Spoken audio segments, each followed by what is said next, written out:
Now, Labour leader Sir Keir Starmer has accused the Prime Minister, Rishi Sunak, of being absolutely deluded on his small boats policy as they clashed during quite a feisty PMQs today.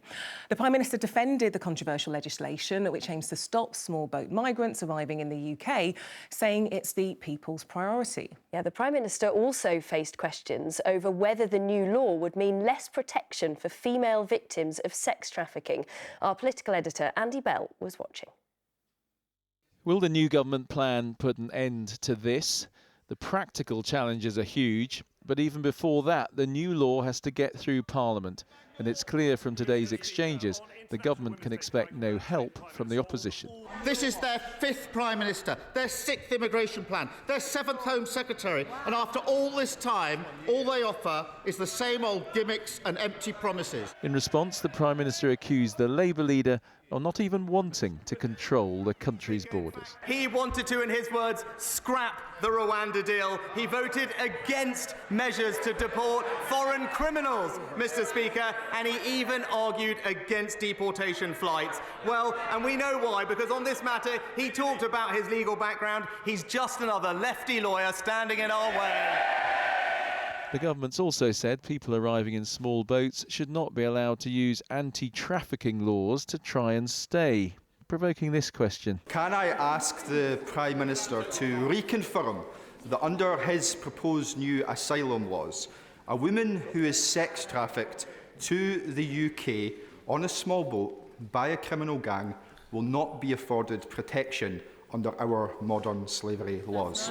It's precisely because we want to target our resources and our compassion on the world's most vulnerable people that we need to get a grip of this system, make sure that we have control over our borders, make sure our system and resources are not overwhelmed so that we can help the people most in need. Some who've worked in the camps on the other side of the channel are worried. The government have also used the human trafficking and modern day slavery laws to say that people are abusing the system, which of course is an extremely unfair thing to say.